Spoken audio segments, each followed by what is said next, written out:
What's up, HyperFast Nation? On this episode of the show, we have a guest who has an amazing story.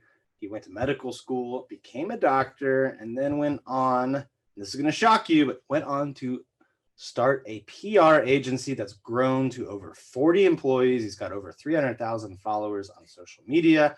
And we talked about how to use PR and social media to get clients to come to you. Welcome to the show, Dr. J. Feldman.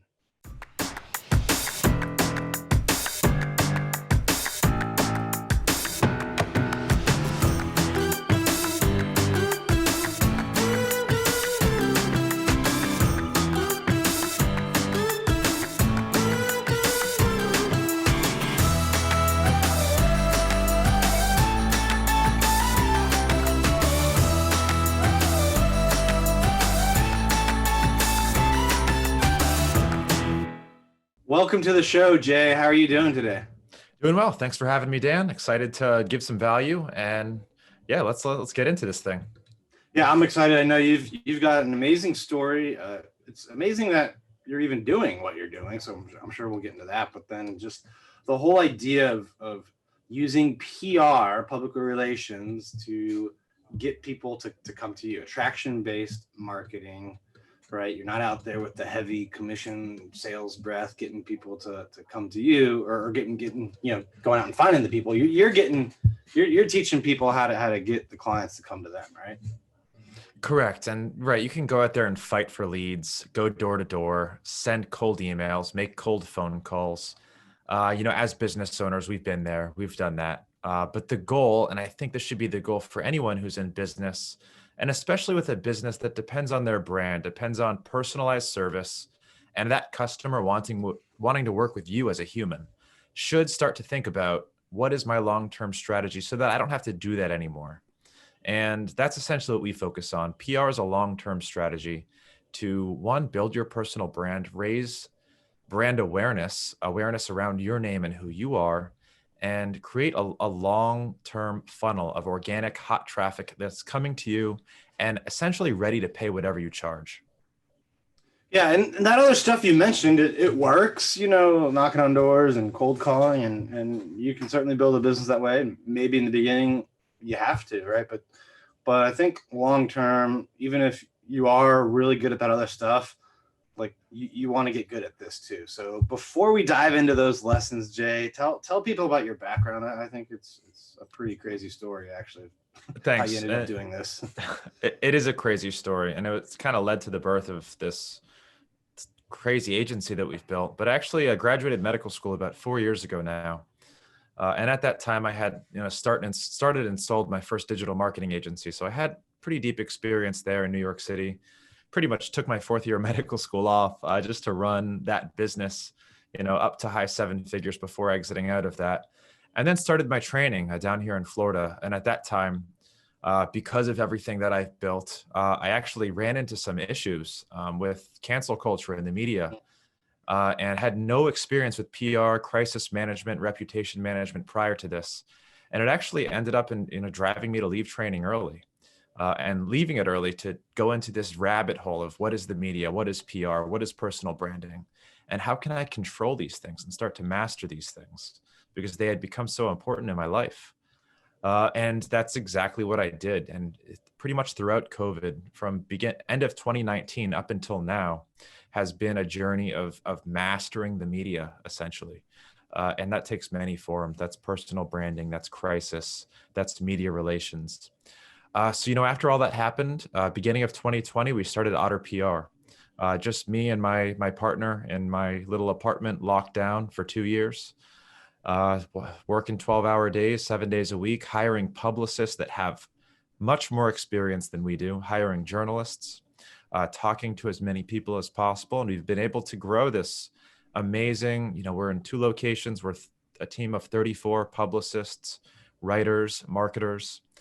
And we work with personal brands. We work with amazing companies, CEOs, people who are innovating. And it's just been an unimaginable journey. And I'm just so grateful and happy to be able to be here and share and help other people grow and benefit from all of these things that I've learned. At a high level, What do you think real estate agents specifically need to do with PR that most probably don't even know? Sure. And this is where, a lot of questions come in, like, do I even need PR? Is PR even relevant to what I'm doing? How is this going to make me any money? And to be frank, it's not for everyone.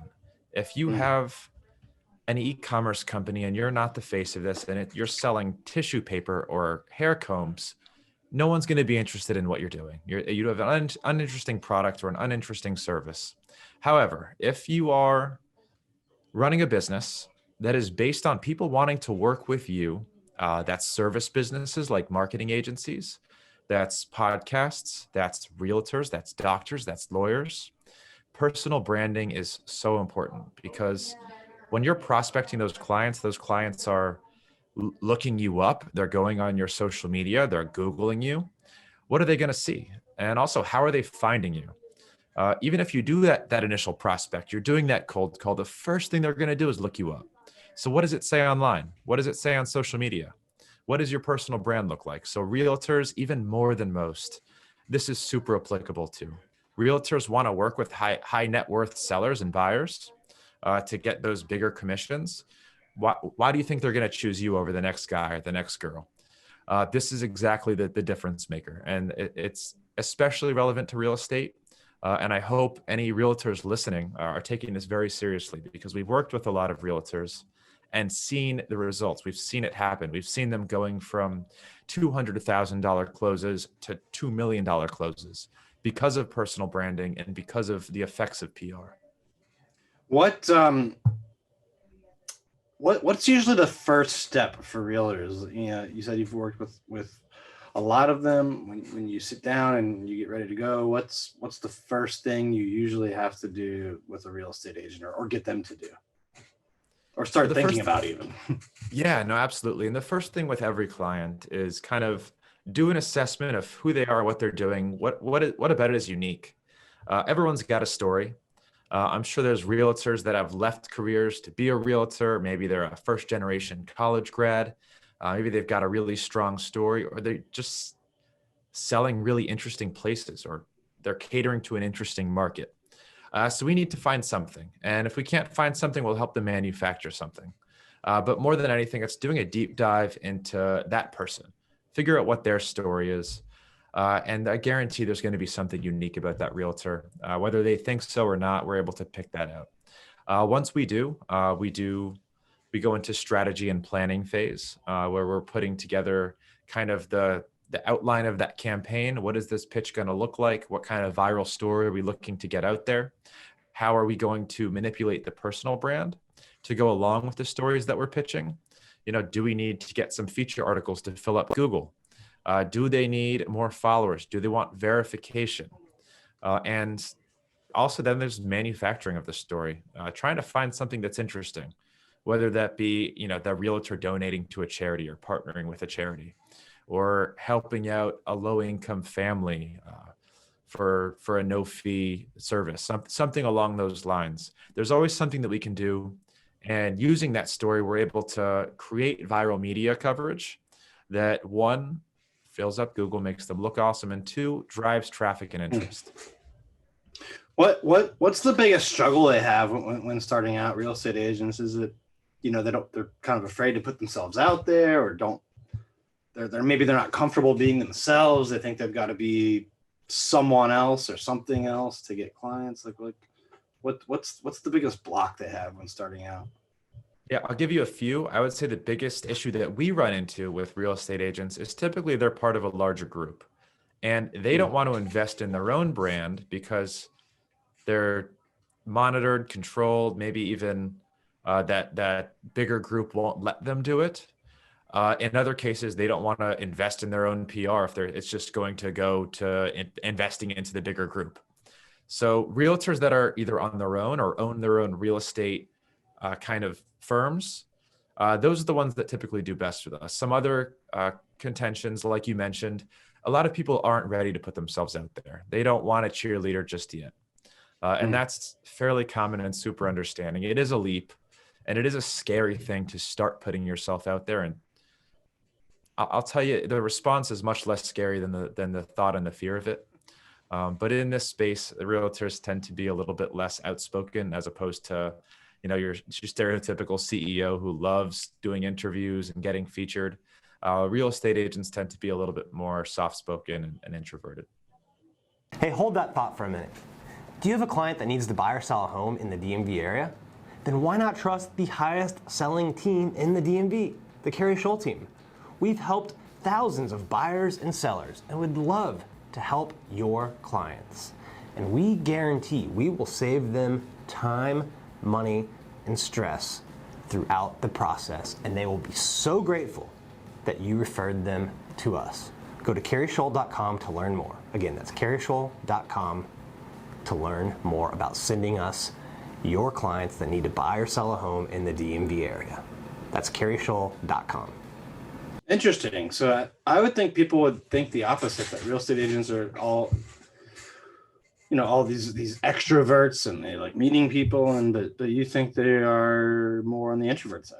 Maybe introvert's not the right word. Maybe and that's okay if that is, social. because I'm an introvert. But yeah, and I feel like I'm like an introverted extrovert. I've definitely got pieces of both, and I'm sure you and a lot of your listeners do as well.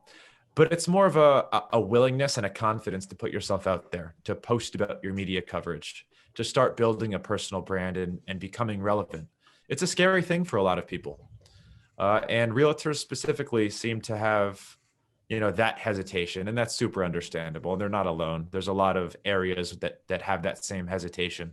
Doctors, for example, very hesitant, but the ones that take advantage of PR do absolutely amazing, because every journalist, every reporter that's writing about health wants to talk to these doctors. So it's super easy to do. What's the next step once an agent figures out, all right, I need to do this. This is who I am. This is my story. This is what I want to tell the world. How do they do it? Is it through social media, interviews? Like how do they get themselves out there? How do they do this?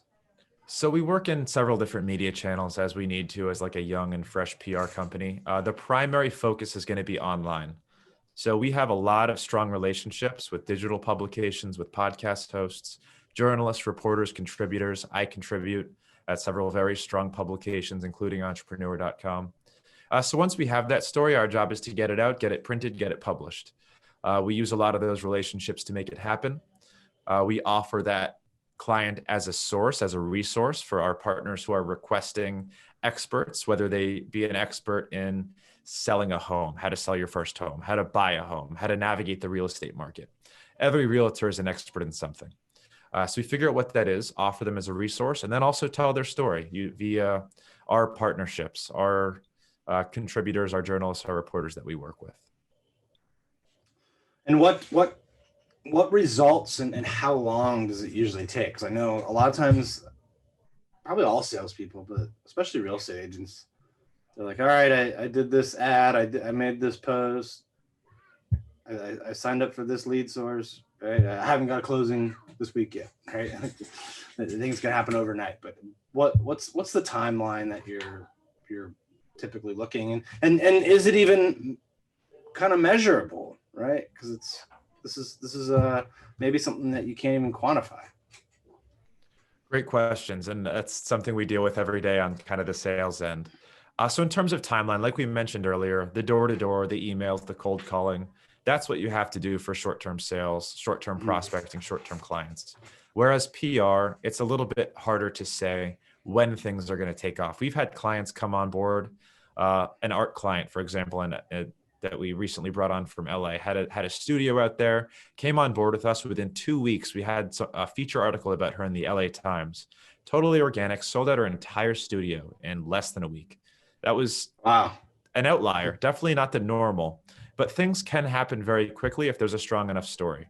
Now, realistically, this is a long-term play. PR remains on the internet. These articles remain there. The podcasts remain there. People will continue to read them, hear them, look them up. So the longer that they're there, the more that they accumulate, then you'll start seeing leads coming in an organic, ongoing fashion. Same thing with podcast.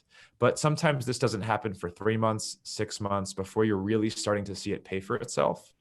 But then the goal is it pays for itself forever. You can stop. Granted, you shouldn't stop, because once you start to see it really matriculate into money, then you want to keep going. Put the pedal on the gas. But this is a long-term investment into not having to do that hand-to-hand prospecting anymore, and also increasing the value of your brand as a realtor. So you're right. So much of it isn't measurable. How do we know if that, $2 million house closed because they Googled you and liked what they saw, versus, not doing PR and that $2 million house Googled you, didn't like what they see, and went on to the next one. So there's so many X factors and Y factors that people don't consider, and that makes it a little bit more difficult to measure. We can measure traffic. We can measure shares. We can measure estimated ad value by the press that you're getting. But there are so many X factors, and that are almost more important than how much traffic you're getting from these opportunities. What about social media? So I think having the articles and interviews up on, showing up on Google for years is great, because people look you up, right? They either Google you or they look on social media. Which social media platforms are you heaviest on, or pushing people to be on right now? Sure. And I'll go through a couple of the ones that I recommend, and this will depend a lot on your space, right? So realtors are a little bit different than social media marketers, a little bit different than doctors. Instagram nowadays, I consider just a glorified business card. Everyone should have one. It should look clean and professional. You should have a solid amount of followers on there, at least 10,000. Very easy to get there nowadays with common techniques and strategies. But I wouldn't use Instagram for growth. I wouldn't be putting all your effort into creating content to gain followers on Instagram. The algorithm's not built that way anymore. Heavy growth does not happen on Instagram. I would optimize it only as a business card. Granted, that's one man's opinion. TikTok, if you want rapid growth, push out content on TikTok. They're actually very easy to make. You don't even have to talk in a lot of these videos, and the algorithm is optimized for growth, for discovery. People are going to discover you, they're going to follow you, and those followers stick a lot better than Instagram. And it also kind of is a great lead magnet. So if you want to drive people from your TikTok to your Instagram, they make it very easy to do that. YouTube's a little bit more challenging, but it's the most evergreen. So for example, if you're a realtor and you're doing educational content around real estate, that content that you created 10 years ago might be driving traffic for the next 20 years. And it is the only social media platform that I can say that about. Again, the content is a little bit more difficult to create, a little bit longer form, a little bit more putting yourself out there and scary. But again, it's got that added benefit. So I highly recommend YouTube for anybody who's got the know-how and the drive to do it. LinkedIn's great for networking. For realtors, I'm sure it's excellent. I don't spend too much time there. I do use a tool that automates my LinkedIn so I can meet a lot of new contributors and journalists, and I invite them onto my podcast. That's what I use it for. I repost a lot of my entrepreneur articles on my LinkedIn, and my LinkedIn is optimized as a business card as well. But again, I'm not on there trying to gain followers and drive traffic. I'm there to network.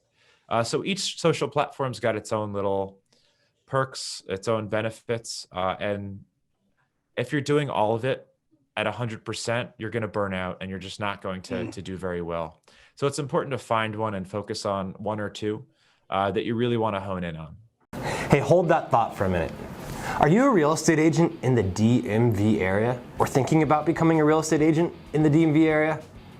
Why not join the highest selling team in the DMV? The Carrie Scholl team is hiring more agents.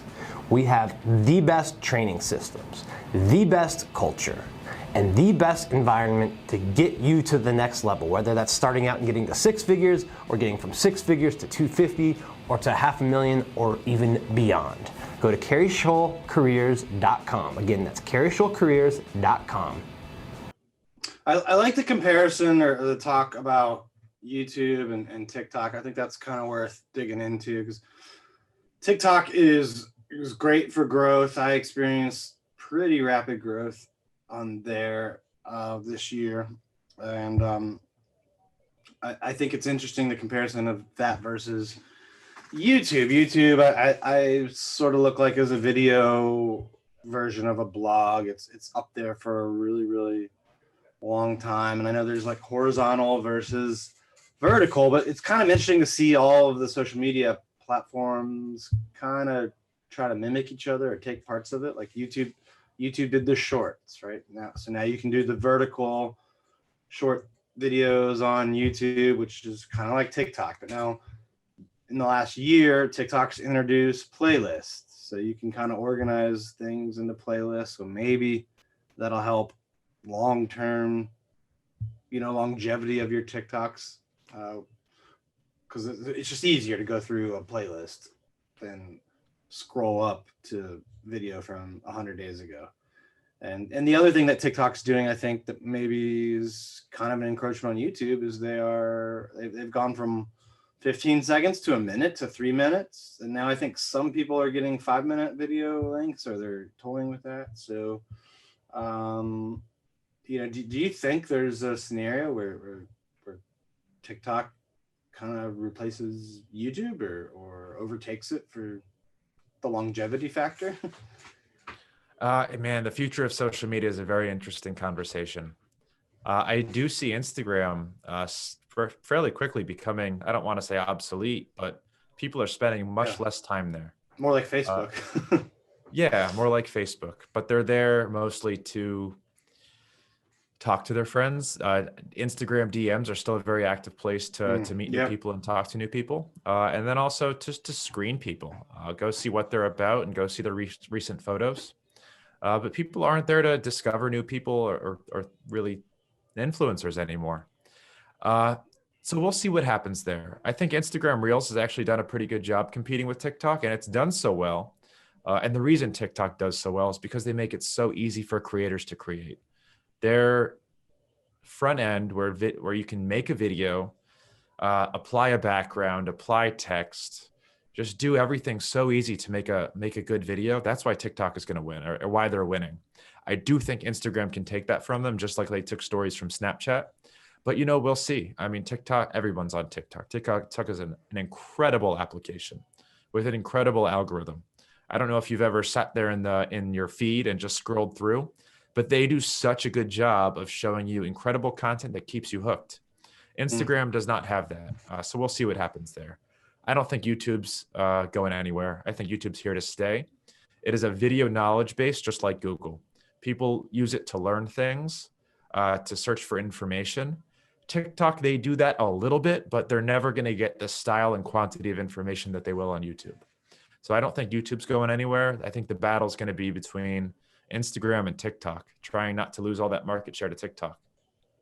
Interesting. I can see that battle getting pretty big, and you'll have your horizontal place to watch videos on YouTube and your vertical place to watch them on TikTok. And the experience of creating them is definitely a lot easier on TikTok. I will say that, and then as well as consuming them like that.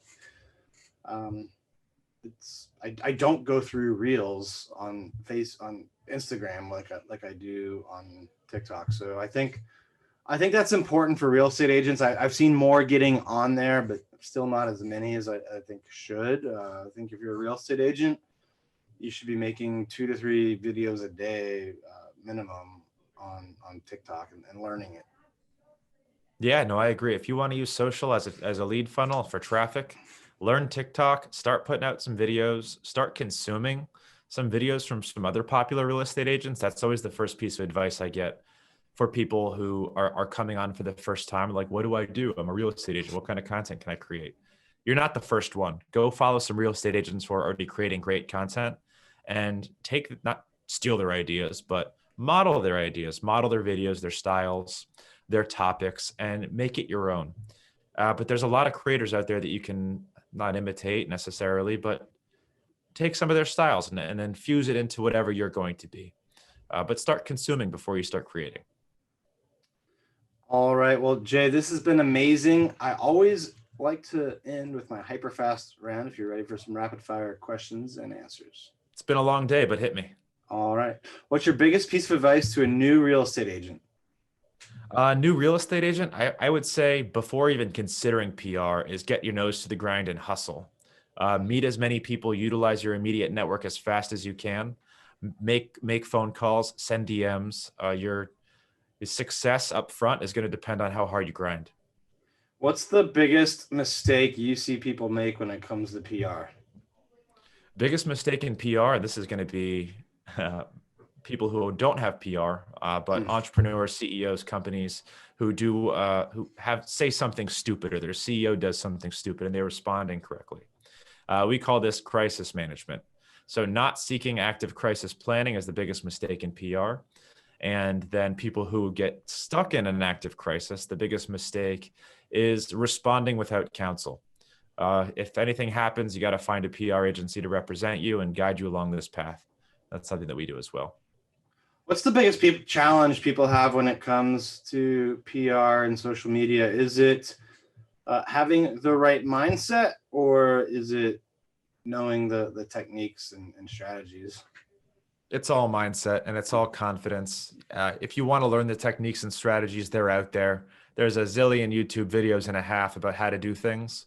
It's all about, one, working up the courage to actually do it, and then two, actually putting a plan together and executing on it. All that information, the insider hacks, is out there. So it's all mindset. What's the biggest business challenge you've ever had? How did you overcome it? Biggest business challenge that we've ever had has been scaling during COVID, hiring bad talent. We brought on like 10 people just really fast because we needed to. Ended up being a dumpster fire, had to get rid of all of them. Ended up losing like $100,000 a month worth of clients. And to fix it, we implemented a very intricate hiring system. We use a software called Breezy. If anyone's in the HR space or hiring, I highly recommend it. It changed our business. We've gotten extraordinary talent since then. But really it was the value of HR and good talent. It's something that we overlooked, but we fixed. Last one, where do you see yourself 10 years from now?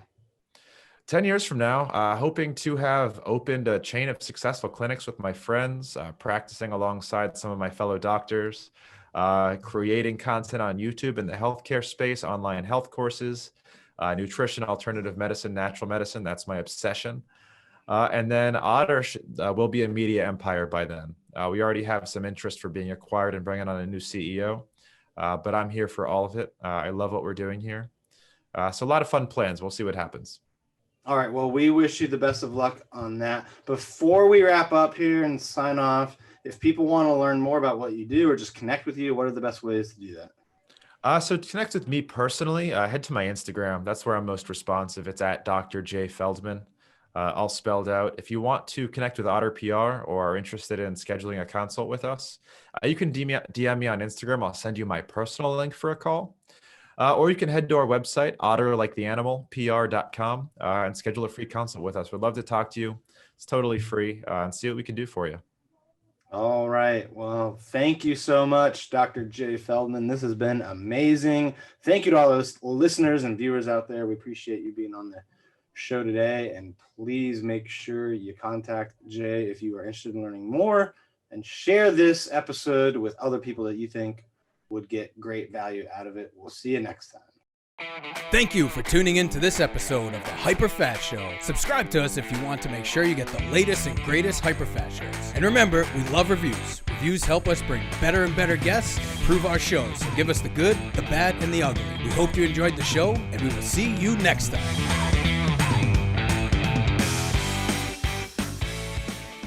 Hey guys, thanks for sticking around to the end. I hope you enjoyed that video, and if you want to see more, click right here. And if you want 100 real estate tips from my best-selling book, click right here to download them instantly. And if you're new to this channel, click below to subscribe and turn on post notifications so you don't miss out. And leave some comments about what you think on the videos.